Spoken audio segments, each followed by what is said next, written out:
मैं Poonam Soni, department of education.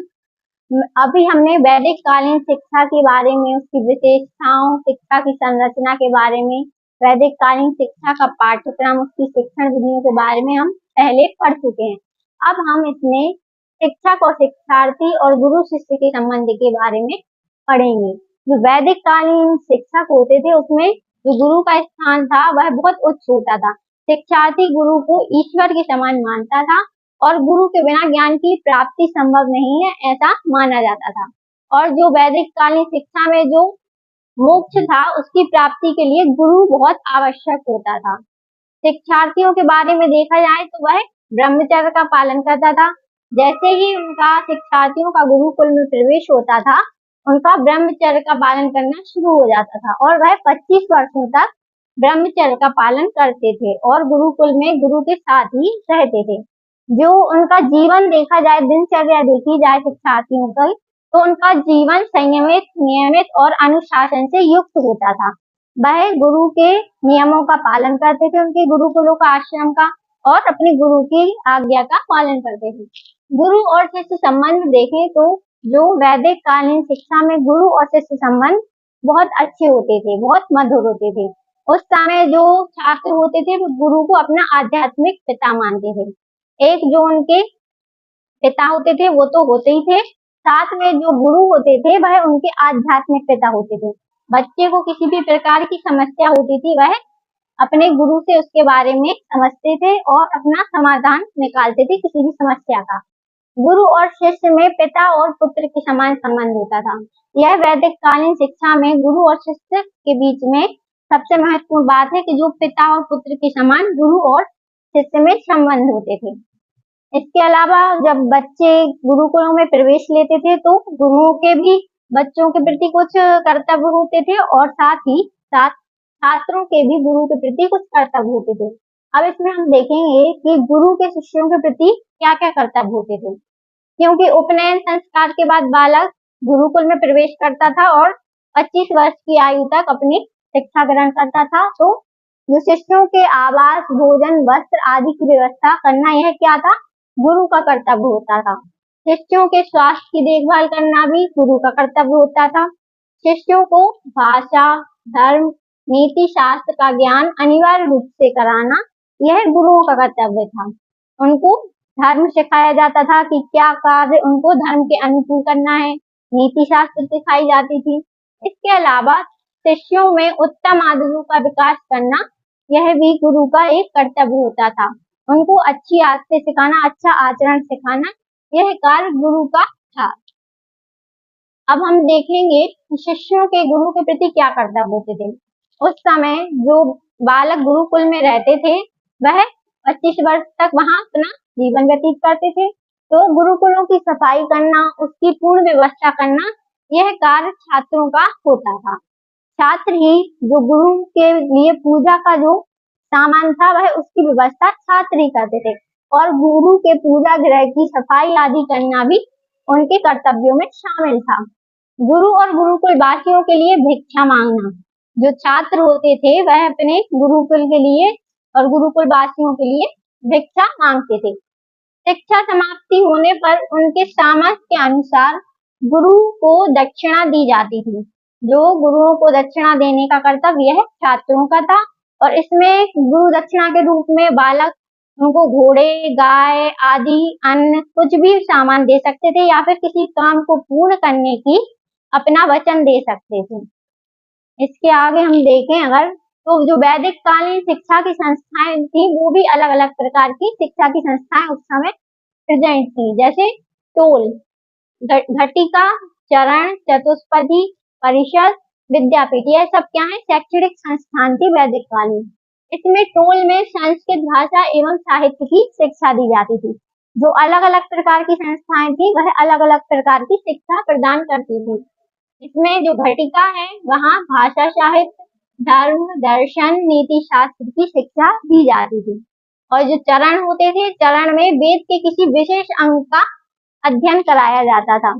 जो वेद के अंग होते हैं उनमें से किसी का भी अध्ययन कराया जाता था और यहाँ पर एक शिक्षक होता था, चरण में एक शिक्षक होता था। चतुष्पदी की बात करें अगर हम, तो यहाँ पे 4 शास्त्रों का ज्ञान दिया जाता था, इसीलिए इसे चतुष्पदी कहते थे। इसमें कौन कौन से? दर्शन, पुराण, व्याकरण और राजनियम। राजनियम मीन्स कि बच्चों, जो राजा के बच्चे होते थे उनको सिखाया जाता था कि राज्य को कैसे चलाया जाएगा, इनकी शिक्षा दी जाती थी। परिषद को देखें तो परिषद का अर्थ होता है विद्वानों की सभा। जो परिषद शब्द बना है उसका अर्थ होता है विद्वानों की सभा, और इसमें 10 सदस्य होते थे। जो शिक्षक होते थे वह 10 होते थे। विद्यापीठ भी एक वैदिक कालीन शिक्षण संस्थान है। जो इसमें अब हम देखें, वैदिक कालीन शिक्षा में जब बच्चों को गुरुकुल में प्रवेश होता था उस समय उपनयन संस्कार किया जाता था, और जब बच्चे 5 वर्ष की आयु में होते थे तब विद्या आरंभ संस्कार किया जाता था, जो कि गुरुकुल में आने से पहले बच्चों का घर में ही शिक्षा प्रारंभ होती थी। उसमें विद्यारंभ संस्कार होता था। और उपनयन संस्कार को देखें तो यह गुरुकुल में आने पर होता था। उपनयन शब्द है जो वो 2 शब्दों से मिलकर बना है, उप और नयन। उप का अर्थ होता है समीप और नयन का अर्थ होता है जाना। तो इस प्रकार उपनयन का अर्थ होता है गुरु के समीप जाना। बच्चों का जब उपनयन संस्कार होता था तो वह बच्चे गुरु के पास जाते थे गुरुकुलों में। उपनयन संस्कार ये होता था ब्राह्मण, क्षत्रिय और वैश्यों के लिए होता था।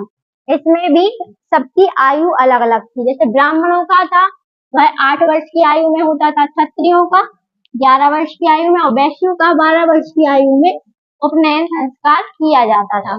यह ऑब्जेक्टिव क्वेश्चंस में भी आके आ सकता है। इसमें जो आचार्य थे वह बालकों से पूछते थे कस्य ब्रह्मचारी असि, मतलब कि तुम किसके शिष्य हो, क्योंकि इसमें यज्ञ हवन आदि होता था। उसके बाद जो गुरु थे वह शिष्यों से पूछते थे कि तुम किसके ब्रह्मचारी हो, तब बालक उत्तर देता था भवता, अर्थात आपका। इस प्रकार वो कहते थे कि मैं आपका शिष्य हूँ, और बच्चों की शिक्षा प्रारंभ हो जाती थी गुरुकुलों में। जो शिक्षण का समय था वैदिक कालीन शिक्षा के समय देखा जाए तो 12 वर्ष का समय दिया जाता था। हर एक वेद के लिए 12 वर्ष का समय दिया जाता था, और बच्चे शिक्षा ग्रहण करके गुरुकुलों से निकलते थे। अध्ययन की अवधि देखी जाए तो उसके पश्चात जैसे 12 वर्ष तक एक वेद का अध्ययन किया जाता था तो उस पर स्नातक की उपाधि दी जाती थी। 24 वर्ष में 2 वेदों का अध्ययन कर लेते थे जो बच्चे, उनको वसु की उपाधि दी जाती थी।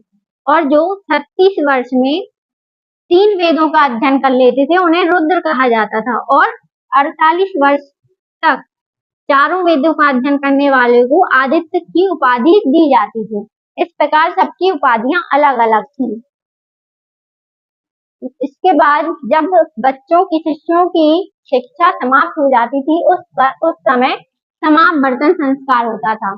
समावर्तन मतलब शिक्षा के समाप्त होने पर समावर्तन संस्कार किया जाता था। इसमें समावर्तन का अर्थ होता है वापस लौटना। इसमें क्या होता है, बालकों की जब शिक्षा समाप्त हो जाती थी तो वह अपने घर को लौटते थे, इसीलिए यह संस्कार किया जाता था।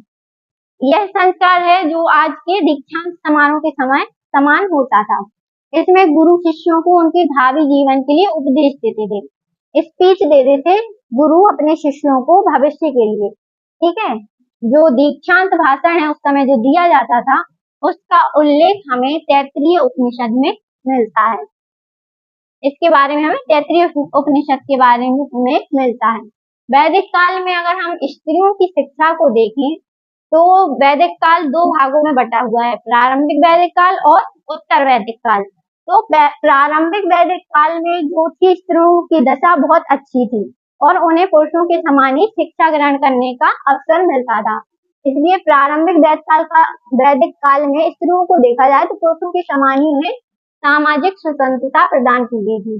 नारी भी पुरुषों के समान शिक्षा प्राप्त करती थी।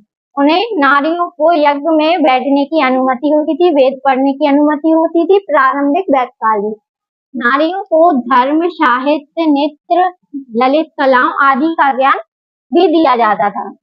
स्त्रियों का पुरुषों के समान उपनयन संस्कार भी किया जाता था। जो प्रारंभिक वैदिक काल है उसमें स्त्रियों का भी उपनयन संस्कार किया जाता था, लेकिन बाद में उत्तर वैदिक काल में स्त्रियों की दशा खराब होने लगी थी।